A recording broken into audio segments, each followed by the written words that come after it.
What's going on, guys? Welcome back to another episode of Slime Quest TV. Today we're talking a startup guide for Helix 7s, the G3Ns, and this is also going to work on Helix 9s, Helix 10s, and Helix 12s, and Helix 8s. Can't forget about those. Now, what I'm going to be talking about, guys, is how to switch your frequencies, how to change it from angler mode to custom mode so you get more out of your units, more settings and everything for your side imaging and 2D sonars, and be going over how to adjust the water levels if the water levels are higher. We're just going to be going over a bunch of things if you were a brand new user and have never used a Helix before. I actually had a buddy who just bought a Helix and he's like, I want to bring it over to your house and actually have you show me everything to do with it. And I'm like, man, I got a lot of videos out there on it, but I guess I really don't have a good video on just the basic startup of a Helix. And I'm going to be working today on a Helix 7 G3N, be talking side imaging, 2D sonar, 83, what's all that, 2D, 83 and 200, what all that means, and today on this episode of Slime Quest TV. So stick with us, you're not going to want to miss this if you have a Helix unit. Alright guys, here is the Helix 7 G3N unit, and we're going to be talking just the basics and just going through a quick run through on this whole unit and what everything does on this unit. Now the first thing I want to show you guys is how to take this thing off angler mode and put it on custom mode so you guys get more options on your menu. I'm going to show you right here. If you hit this menu button once, you can see you have your sensitivity and your SI contrast, but it doesn't have an SI enhance mode. Now that's because it's on angler mode. What we're going to do here, guys, is hit this menu button twice, and we're actually going to scroll over with the arrow pad to this little tool shape thing here. That's the setup menu. We're going to arrow down to the user mode. Right now it's on angler. We're going to toggle it once to the right. Now we're on custom, and we already seen that menu give us more options up top. Now I'm going to exit out of here by hitting exit twice, and now I'm going to hit this menu button once, and now you can see it has an SI enhance mode on here. That is where all your different options for your sensitivity, contrast, and now it has sharpness on there. Which sharpness is really good for clarifying certain things on the SI, and you can turn this on. It has low, medium, and high. The next thing I want to talk about is actually some more on side imaging. And this is actually, you can see it's on Mega Imaging 1150 to 1275. Now, that is perfect for shallower water between 3 and 15 foot. And it's going to shoot out really clear, about 45 to 50 foot on the left and right. Now, if you're new on a body of water and you're looking for structure, we're really going to want to change the frequency. And to do this, you hit that menu button twice. And we're going to scroll over here all the way to the left to this sonar. Here we have your SI chirp display frequency. We're going to arrow down to SI chirp display frequency, and we can move this down to 455. 455 is actually going to give you a lot longer range out to the left and right with not as clear of a picture as Mega Imaging, but it's actually going to give you a great image out far from the boat. You'll get a good reading out to about 120 foot from the boat. So now that it's on 455 kilohertz, we're actually going to exit out of here. We're going to hit that menu button once, and right here it's got that SI range. We're going to go ahead and toggle down to the SI range, and we could actually scroll to the right all the way out to about 120 foot, and we're going to get a clear picture to the left and the right of the boat, 120 foot. This is great for finding weeds, rocks, points, hard soft bottom transitions to the left and right of the boat, and not just looking for actually fish. So the thing I do with side imaging, guys, is actually I look for different stuff on the side imaging on the 455 kilohertz. Once I find the stuff, I'll use my cursor, go over to that structure, hit the mark button, put a waypoint on it, and then I'll switch back to my Mega Imaging by going back to the display frequency and back to Mega Chirp, and then switch it back to 45 degrees on the left and right,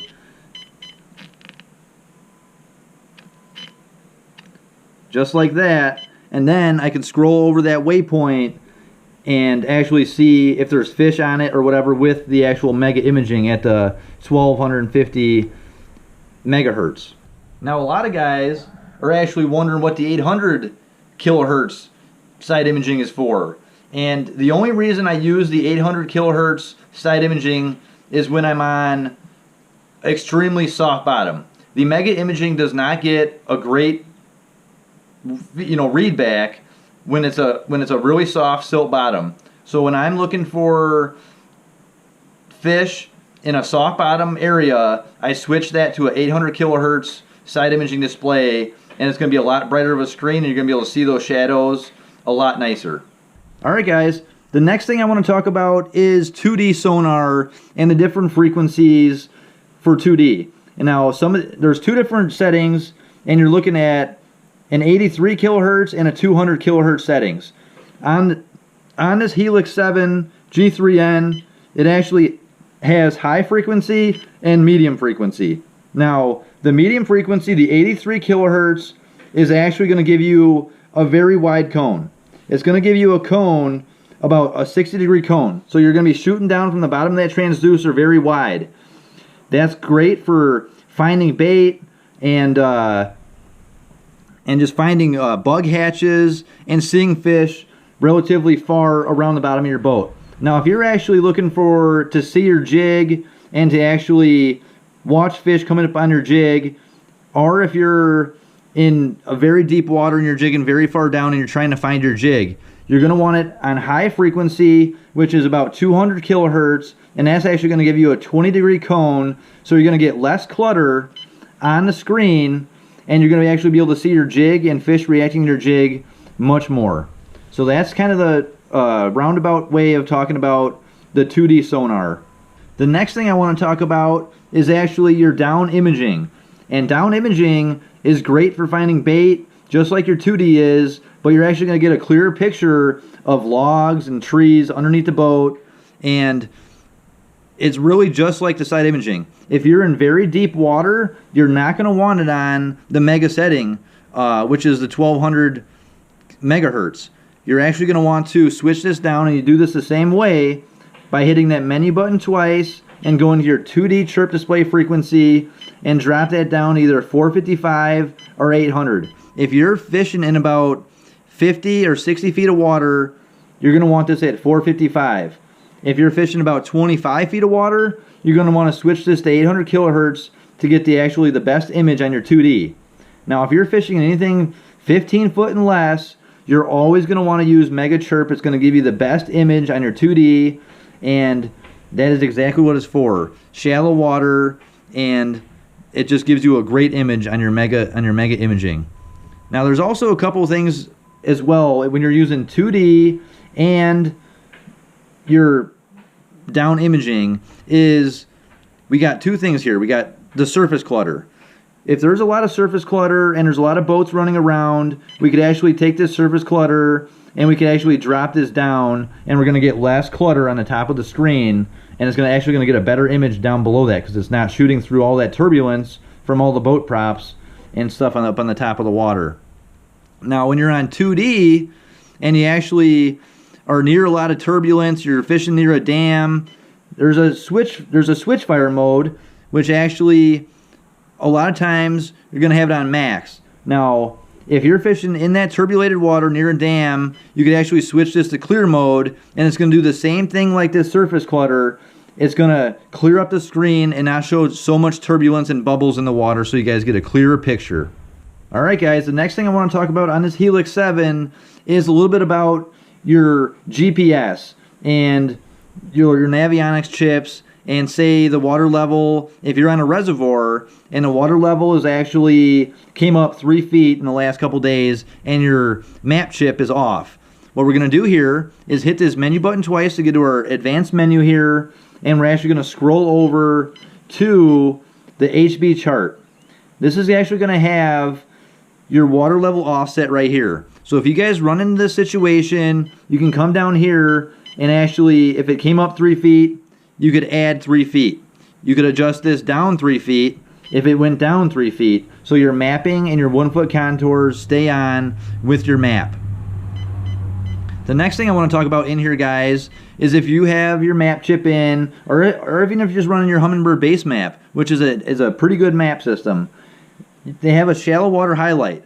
So if you're scared to hit bottom and you're running around the lake, you could actually set this shallow water highlight at, say, 5 feet or 3 feet, and it's gonna highlight in red exactly where the shallow water is.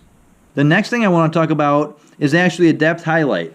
So say you're on a lake and you're actually wanting to target an individual depth, like say the fish you see a lot in 12 feet.